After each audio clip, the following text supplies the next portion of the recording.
You're listening to A People's History of Kansas City, a podcast from KCUR Studios. I'm Suzanne Hogan. Kansas City takes a lot of pride in claiming Walt Disney as a famous homegrown talent, even though Walt Disney was originally from Chicago. But Kansas City was a place where Walt spent many pivotal years developing his animation style and craft, and important friendships. This is the place where it's said he came up with the vision for Mickey Mouse, the iconic cartoon that's now at the head of one of the largest media conglomerates in the world. Walt Disney made a living off of taking risks, dreaming big, and being a passionate storyteller. But here's the thing. Walt Disney didn't create Mickey Mouse alone. And the story he told for years about how he came up with the mouse just isn't true. I realized, Walt Disney didn't come up with Mickey Mouse. Walt Disney popularized him and made him a star, but Walt Disney's best friend, a guy I've never heard of with a very unusual name, came up with Mickey Mouse.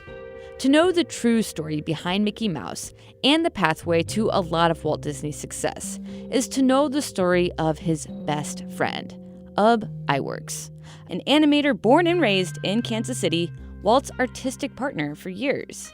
He's actually the person who first drew and created Mickey Mouse. You could tell the story of Mickey Mouse through this friendship, and Mickey is basically the child of two dads. Ub Iwerks never got the credit he deserved during his lifetime. He was a legend in the animation world, sure, but the rest of us only started acknowledging how important he was after his death. And there's still a lot of work to do. Few Kansas Cityans know his name, even though this is the city where he grew up, the place where he taught himself animation in the first place. In his career of over 50 years, Ub had over 200 film credits, and he created the special effects behind many iconic Disney movies. Aside from Mickey Mouse, there was Mary Poppins, 101 Dalmatians, and my personal favorite, Sleeping Beauty. He also had a hand in virtually every attraction at the first Disneyland. All of this brings up one big question. If Ub Iwerks was so important, why don't we know about him? Or at the very least, why doesn't Kansas City know him? Our producer, Mackenzie Martin, set out to figure out why. You know that scene in Alfred Hitchcock's The Birds, where ravens attack the main characters? That was Ub. It earned him an Academy Award nomination. They got a call from Alfred Hitchcock saying, we've got this incredible movie with these amazing scenes that we have no idea how we can possibly film. One of the problems, for instance, was that they needed ravens to attack. But ravens are not angry birds. So Ub's solution was realizing, who is it? A terrible bird, a seagull. So they filmed seagulls against a black background, and that's what you see attacking Tippi Hedren in The Birds. Author Jeff Ryan was actually so impressed by the story of Ub Iwerks when he first learned it, and shocked at how little attention it's gotten over the years, that he wrote an entire book about him. It's called A Mouse Divided: How Ub Iwerks Became Forgotten and Walt Disney Became Uncle Walt. He was the person who was doing most of the behind-the-scenes work, and when Walt was taking credit, Ub was the one who was denied credit. What's especially impressive about him was that he was equal parts artist and engineer. He was always thinking about how he could do things better and faster. If you're someone like Walt Disney, he was the perfect guy to have around. But part of it for Ub was the chase. Once the problem was actually solved, sometimes he lost interest. There is a famous story in animation circles about Ub Iwerks' brief love of bowling. He got a bowling ball, he joined a league, and he decided to start bowling on a regular basis. And he got better and better and better until one day he bowled a 300 game, a perfect game. He bowled 13 strikes in a row. He had effectively solved bowling. So he put his ball in the bag, put the bag up on the shelf, and he never bowled again. He was also an expert archer and painter. Once he built an 18-foot sailboat in his backyard. Another time, he supposedly dismantled his car and reassembled it over the course of a weekend. Part of what drove Ub's work was creating better processes. Back in the 1920s, when animation was just starting out, he developed a number of shortcuts that dramatically changed the game for animators everywhere. Like, he figured out that you didn't have to animate every single frame of a sequence.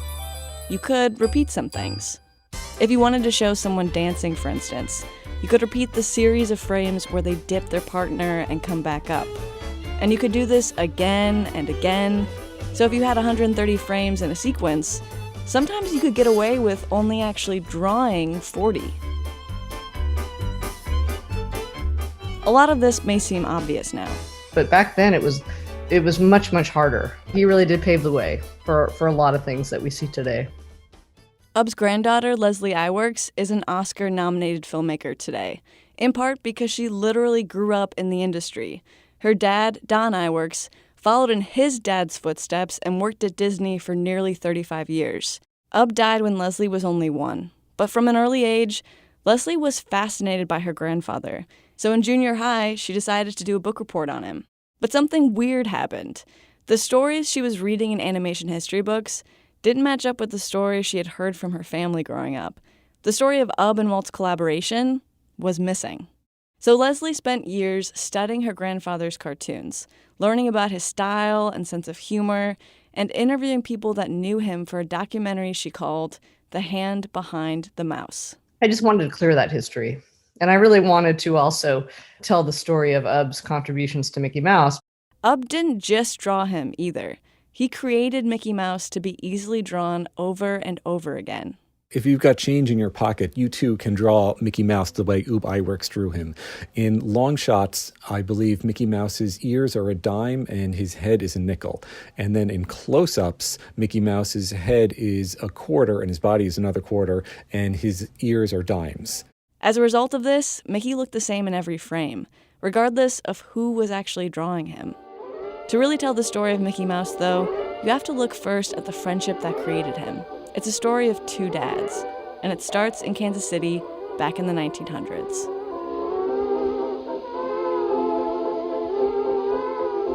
Ub Iwerks was born here in Kansas City and grew up poor. And while we know him as Ub today, that's U-B, he was originally born U-B-B-E, pronounced Oob, according to Jeff. But like I said, today, most people call him Ub. He was first introduced to film by his dad, a German immigrant and amateur inventor.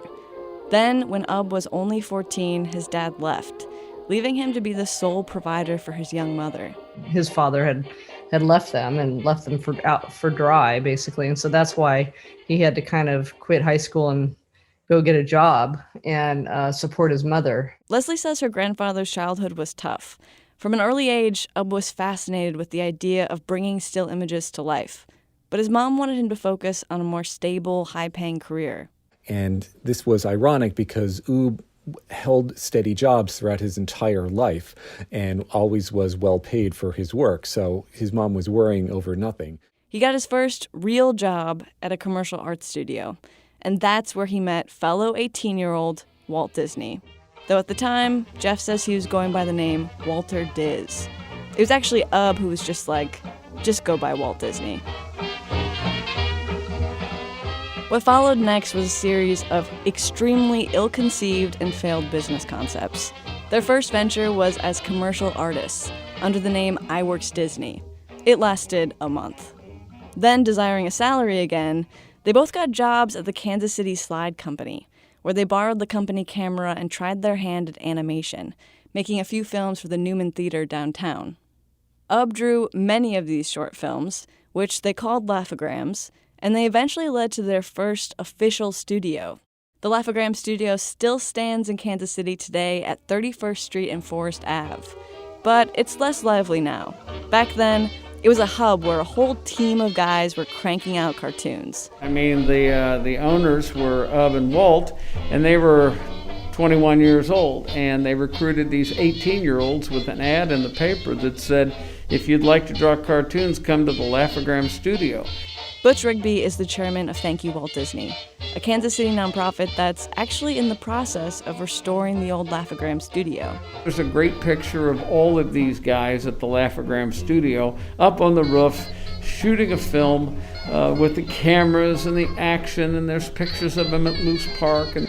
I have seen some of these Loose Park photos. It's immediately clear how much fun all these guys were having. Climbing trees, pushing each other around, often doing all of this with a tobacco pipe in their mouths. Later on, Ub and Walt both had these similarly iconic mustaches, but here they're both young and clean-shaven. Many of the early Laugh-O-Gram animators would become pioneers of American animation. Rudolph Ising and Hugh Harman were the early minds behind Warner Brothers cartoons and MGM cartoons. And then there were people like Carl Stalling, the prolific composer behind Looney Tunes. You know, Ub was quiet but a genius, and I mean literally a genius, and Walt recognized that. Ub was an engineering genius, with the ability to see any problem in any machine. Jeff Ryan says Ub looked at animation as just another series of machines, constantly refining how to make lively characters with as little effort as possible. We need to make 24 drawings that are all slightly different from each other. What's the way that we can do that connotes the most liveliness of character that doesn't take a week and a half? Can we do it in a week? Can we do it in 3 days? Can we, in fact, do it in 1 day with 2 people? Walt had a different sort of genius. He was a managerial genius, an inspirational genius. He wasn't very good at drawing, but he was an incredible storyteller, and he knew how to get the best out of other people. And when you put Walt and Ub together, they were able to do just about anything. The Laugh-O-Gram studio was far from profitable at the time, but it laid the groundwork for Ub and Walt's future collaborations. The 1922 Little Red Riding Hood short, for instance, features Julius the cat, their first real character. Then, they took on their most ambitious project yet. They decided they wanted to put a real person in a cartoon world. People had already put cartoon people in the real world, but this had never been done. They called it Alice's Wonderland, and it's truly fascinating. A 4-year-old girl, played by Kansas City's own Virginia Davis, ends up in Cartoon Land, where she runs away from cartoon lions and disappears down a cartoon rabbit hole.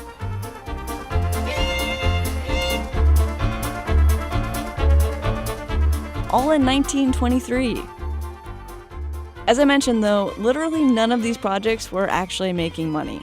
Walt had convinced Ub to put his own money into the studio, but eventually the money ran out. Walt declared bankruptcy, and Ub was out $1,000. And what happened next was one of the first in a pattern that would play out for decades. The story of Walt and Ub's collaboration is this. Ub invents things, but it's often Walt that takes it to the next level or fully capitalizes on it. When the Laugh-O-Gram studio went belly up, Walt doubled down on his animation dreams. With $40 in his pocket, he took a train to California and joined his brother Roy out in Hollywood. Meanwhile, Ub made a more practical decision. He went back to the company where he and Walt had previously worked, and was actually promoted to the head of the art department. If you were happy in Kansas City, that would probably be a decent job, especially given his mother was not keen on him being an artist. Not very much time had passed, though, before Ub got a message from Walt, begging him to go out to Hollywood to help draw the Alice comedies. See, Walt had convinced young Virginia Davis's family to move out to California, but the cartoons weren't as good without Ub. In order to make them a success, Walt needed Ub. Leslie calls this moment the turning point in her grandfather's life. Ub could play it safe, or he could uproot his entire life. You know, the track record for Walt succeeding at that point hadn't quite hit. So here Ub could relocate entirely and it wouldn't, necessarily lead to something. Ultimately, we all have a friend like Walt, though, right? Walt is absolutely the guy that says, come on, we're going to go on an adventure. And Ub is the guy who's like, we got in so much trouble last time. Ub went back and forth, but eventually, the part of himself that wanted to animate won out over the part of himself that thought he should be practical. So in 1924, he moved to California with his mother and became Walt's top animator.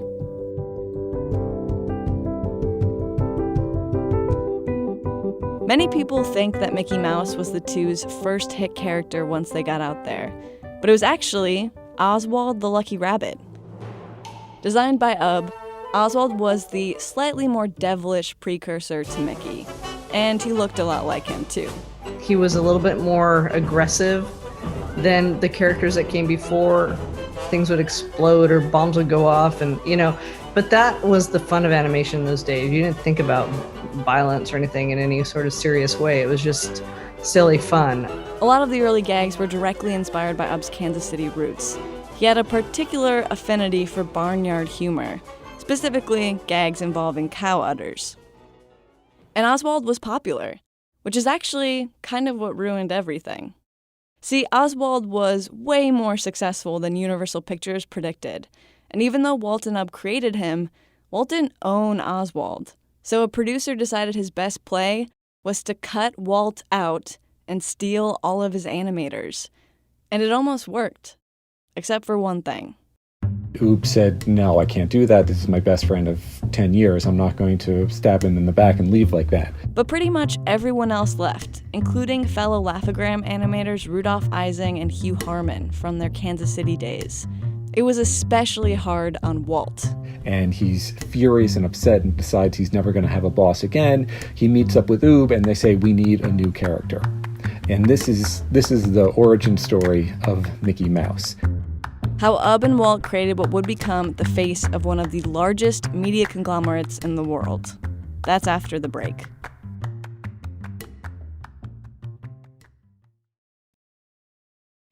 You know how sometimes a historic moment doesn't feel historic in the moment? That's kind of how Mickey Mouse's true origin story went down.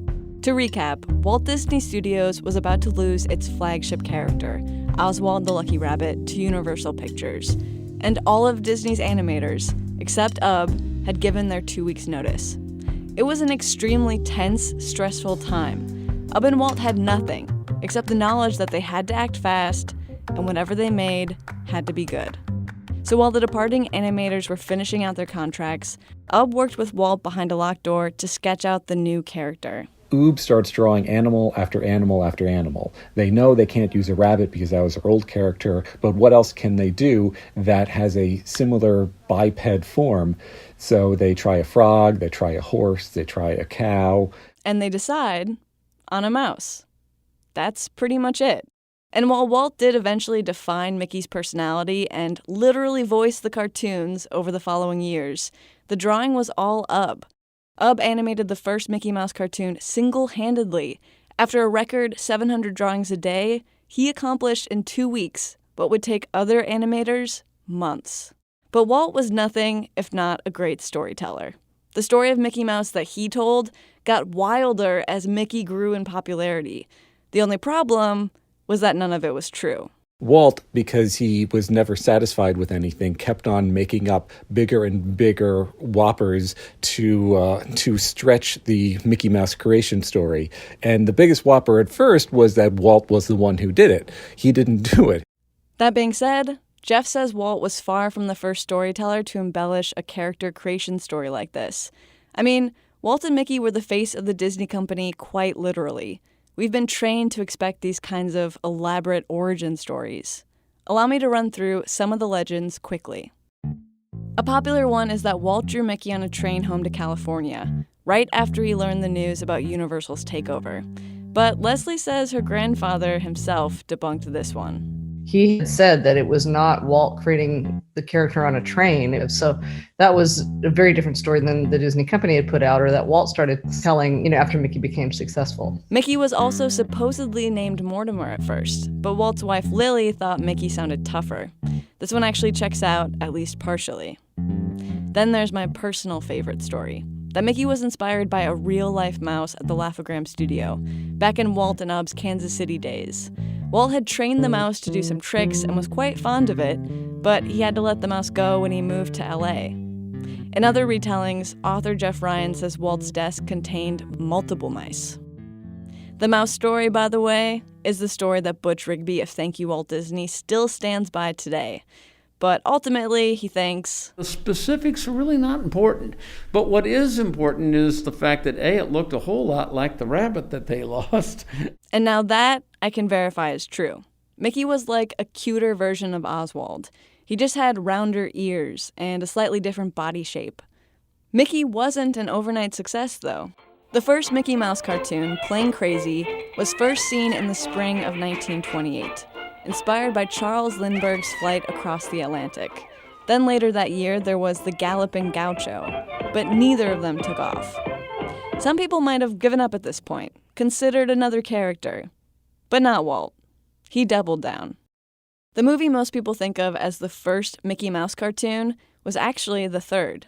It was called Steamboat Willie, and the only reason it took off was because it was one of the first fully synchronized sound cartoons ever. I think that was a bold choice, an expensive and financially risky choice, but that was Walt. He just didn't want to spare any expense to get them on the map.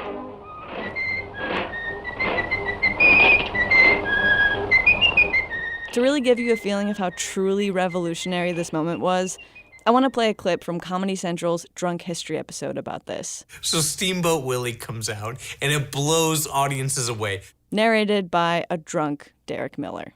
They went, I can see that mouse whistling. I can hear the mouse whistling. Oh my God, this mouse is whistling along with what his mouth is doing. This sync sound.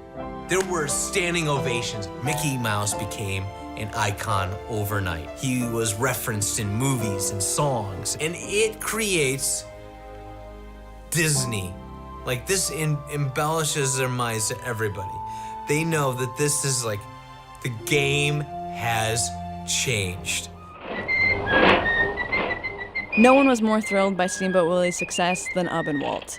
Less than a year after they had lost Oswald and their staff to Universal, new Mickey Mouse cartoons were getting top billings over feature films. This was also around the time when Mickey Mouse became a fully developed character with a cohesive personality. Prior to this, there were two Mickey Mouses, Walt's Mickey and Ub's Mickey. Walt's Mickey is the man about town. Walt's Mickey is the perfect citizen, the guy who goes around helping his friends and neighbors, who's always up for helping out the less fortunate, who's always going to stand up to a bully. And then there's Oob's Mickey. Oob's Mickey was the man of action. Yeah, Ub's Mickey was definitely like crazy. Steamboat Willie's like throwing the pig around, and Ub definitely had a more raucous kind of adventurous, freeform, anything goes attitude. And what's interesting about that is that's not who Walt and Oob were. Walt was not the man about town. Walt was the man of action. And Oob was the gentle, generous soul who helped everyone else out that he met. So Walt's idea of Mickey's personality was Ub, a gentle helper, someone you could always count on. And Ub's idea of Mickey's personality was Walt, a man of action who took charge and went after what he wanted. Does it mean they just admired each other that much? In the end, it was actually the combination of Walt and Ub's two Mickeys that made him such a popular character. But as for Walt and Ub's differences in real life, eventually, that's what tore them apart. At this point, Ub had also started animating Silly Symphonies, a cartoon animated to fit a pre-recorded musical score by composer Carl Stalling, who Walt and Ub had met back in Kansas City. The first cartoon of the series, The Skeleton Dance, was almost single-handedly animated by Ub, and it shows. At least one animator has referred to his style as iWorks Gothic, because you never knew what was going to happen next. But shortly after the debut of the series, Ub and Walt's artistic differences came to a head. There are a lot of rumors about what was going on around this time, but the gist of it was that Walt was a serious taskmaster. Walt had begun to micromanage Ub. He started doing things like rewriting Ub's exposure sheets, and changing an animator's timings without his consent is just not something you did back then. Then, there was the whole Mickey thing. Ub felt like he was being treated like an employee, when in reality, he was the co-creator of Mickey Mouse and part owner of the studio. According to Ub's wife Mildred, per Jeff Ryan, Ub and Walt were out to eat once when a young fan approached them, asking for a Mickey Mouse sketch. So Walt asked Ub to do it, adding that he, Walt Disney, would then sign it afterwards. Supposedly, Ub then responded by telling Walt something along the lines of, "Draw your own damn Mickey." There's actually an entire Simpsons episode that pokes fun at Walt Disney's early relationship with Ub Iwerks.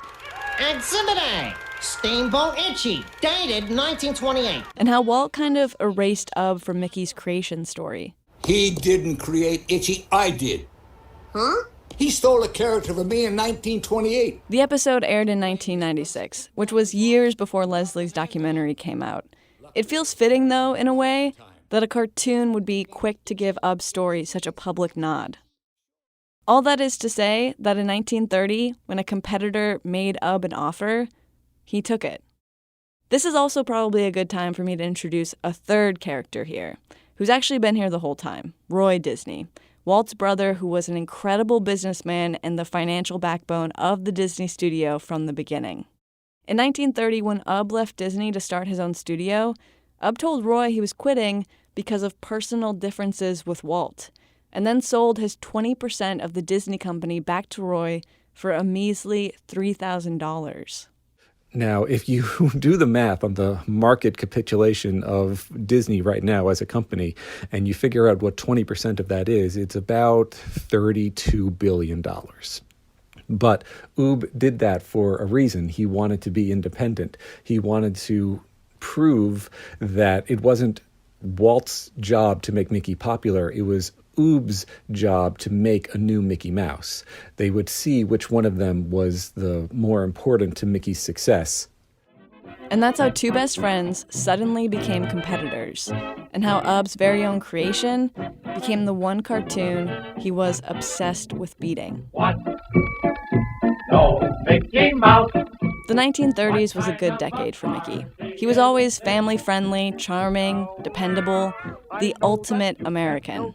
When he left, I think Mickey became a much more sanitized version. I think Roy Disney called it milquetoast, a little milquetoast mouse. Even today, Mickey is considered one of the world's most recognizable characters, right up there with Santa Claus. Vote, ladies and gentlemen, vote for Mickey Mouse. And make him our next president. This is also the decade when we first saw him become a popular write-in candidate. An election supervisor in Georgia once said, "If Mickey Mouse doesn't get votes in our election, it's a bad election." Part of the reason Mickey was so beloved, though, author Jeff Ryan says, has to do with everything else that was going on at the time. Mickey was introduced in 1928, meaning he was one of the last things people saw in theaters before the Great Depression. And so his optimism was able to carry America through the Great Depression years because they could remember when times were good, and Mickey Mouse was part of those good times. Hang on, pal. Here we go. While Walt was building the Disney empire, though, Ub was out on his own, creating something totally new at his newly founded iWorks studio. For the first 6 months to a year, iWorks was the toast of Hollywood. Ub was so talented that animators flocked to work for him. At one point, he had a staff of 50. But while technically superior in every way, Ub's characters didn't have the same charm that Walt's characters did. Their personalities would change from cartoon to cartoon, and they were all a little devilish. You knew who Mickey Mouse was, but you did not know who Flip the Frog or Willy Whopper were. Not to mention, Ub's characters lived in extremely creative and slightly weird worlds. Leslie Iwerks says her grandfather would play with depth and point of view shots in a way that made it easy to forget you were just looking at a series of drawings. He was always pushing for dimension and a fun way to achieve something whimsical. Everything around these characters moved. Ub would animate whole streets, mountains. Bullets would turn around and reverse course mid-shot. Nothing was sacred. He was always pushing, challenging, and exploring artistic boundaries.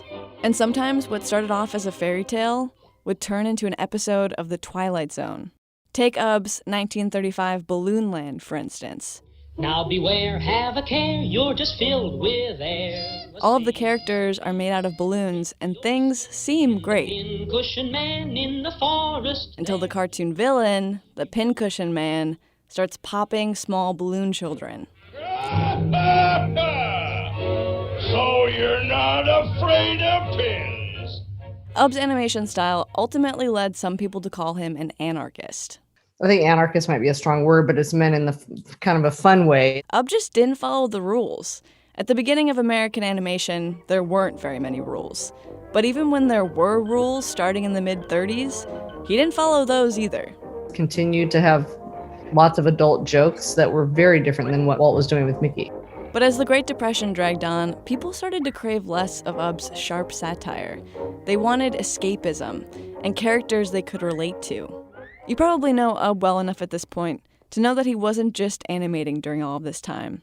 He was simultaneously coming up with mind-blowing technology, During the 1930s alone, he created the multiplane camera, which added depth of field by creating a moving background behind characters, as well as the very first color cartoon. But as soon as he did that, he went back to black and white because it was just too expensive to keep animating in color. Meanwhile, Walt is continuing to build the Mickey empire with his business acumen and storytelling genius. And it probably won't surprise you to learn that while it was Ub who invented these new technologies, Walt was the one who actually capitalized on them. Walt, despite the fact that he had lost his animation genius, had enough money so that he could eventually switch over to color and to do it right. 3-strip Technicolor instead of 2-strip, which is what Ub was using. Walt Disney Studios eventually did a similar thing with Ub's multiplane camera. In the end, Jeff says Ub might have had more talent, but Walt had more money and more to say. In 1938, Ub admitted defeat and closed up shop. It ended up being a huge turning point in his life. After 2 decades of animating, the challenge for him was gone. He decided he'd rather solve technical problems in the film industry full time. And when Walt heard about all of this, he figured it was about time to, as people say, get the band back together. So in 1940, Ub Iwerks returned to Walt Disney Studios as a problem solver, 10 years after he left it as an animator.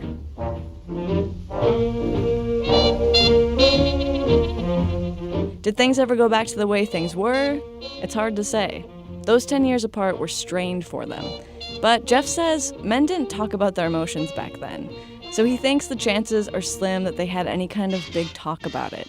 So I think neither Ub nor Walt wanted to sit down on the couch and figure out what went wrong for the 10 years where they didn't talk. They were just happy that they were both back working side by side. Leslie, for one, doesn't think it was hard for them to get back to where they had left things. She feels confident that Walt fully welcomed her grandfather back, and that Ub didn't have any lingering hard feelings.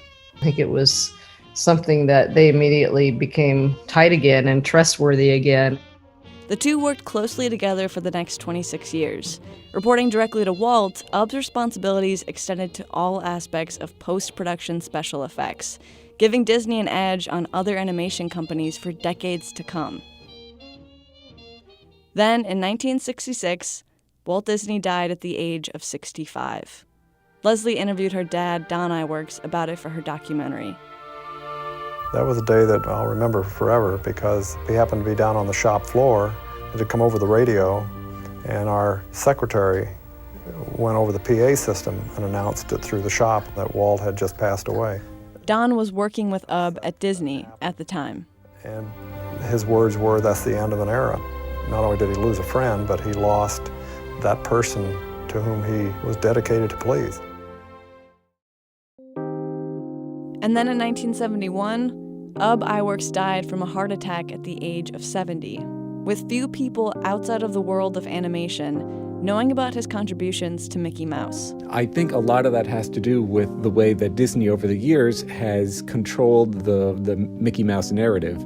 It would be another 18 years before Ub received the title of Disney Legend. And it would be another 28 years before his granddaughter's documentary about his contributions to Mickey Mouse came out. What's especially interesting about Leslie's documentary, though, is that it was published by Disney because of Walt's nephew, Roy E. Disney, who shared the name of Disney Studios co-founder, Roy Disney. Roy had a lot of respect for Ub and really felt like he was not represented strong enough in the Disney history. And if you look at it that way, the Walt Disney Company did eventually tell the true origin story of Mickey Mouse. It just took them 70 years or so. Today, 55 years after his death, Walt Disney is still just as much of an icon, around the world, and especially here in Kansas City, where the old Laugh-O-Gram studio building is currently being renovated just off 31st and Troost. When I updated Leslie Iwerks on the most recent plans for her grandfather's old studio, she was excited. She told me she hoped that they were keeping it to the original look as much as possible. This is the concrete. Well, I'm happy to report that they are. When I met up with the Thank You Walt Disney crew last month, they were in the midst of choosing a motor color. It was extremely exciting.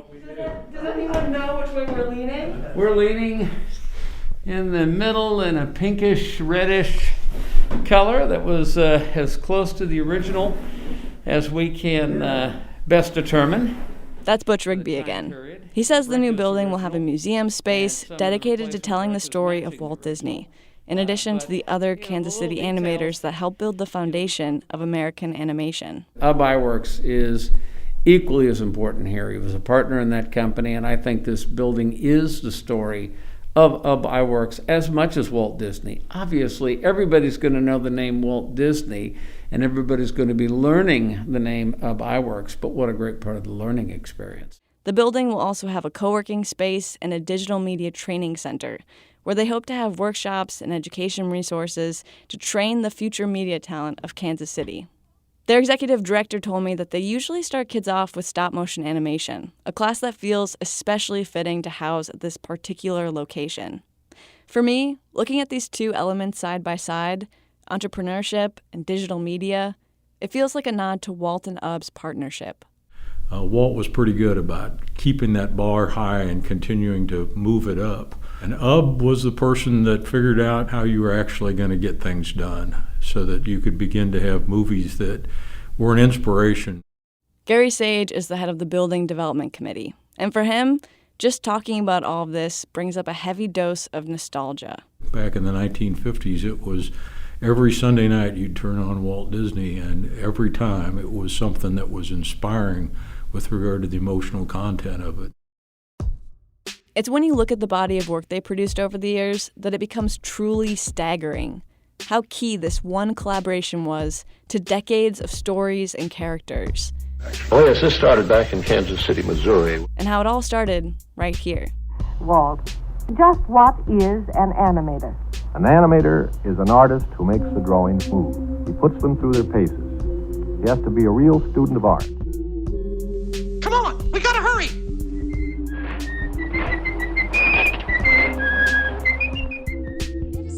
Go down, the medicine go down, medicine go down. And the pincushion man in the forest there would pop you both if you know. Now we were dealing in motion, movement, the flow of movement, the flow of things, you know, action, reaction, all of that. But don't you remember? We've met before. We have? Well, of course. Once upon a dream. In the end, the story of Mickey Mouse is a good reminder for us all.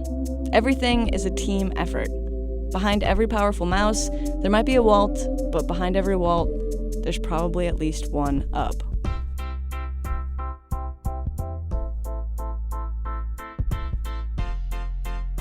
Mackenzie Martin is a producer at KCUR Studios. This is the final episode of A People's History of Kansas City Season 2, so I hope you've enjoyed it. We're going to take a little break, but stay tuned to the feed for more amazing local history stories.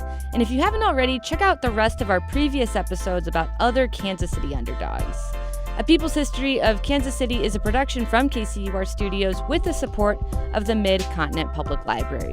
For further reading about UB Iwerks, check out Leslie Iwerks' documentary, The Hand Behind the Mouse. She also wrote a book with that same title. And another great book is A Mouse Divided by Jeff Ryan and Walt Disney's Ultimate Inventor by Don Iwerks. If you want to email me with ideas, feedback, say hi, or whatever, you can write me Suzanne, SUZANNE, @kcur.org. Music this episode from Fletcher Henderson, Benny Moten's Kansas City Orchestra, Glenn Miller, and Blue Dot Sessions, in addition to many other iconic classic cartoons. Our team is Mackenzie Martin, Mike Russo, Byron Love, Ann Kniggendorf, Barb Shelley, Cody Newell, and Krista Henthorn. I'm Suzanne Hogan. Take care, and thanks for listening.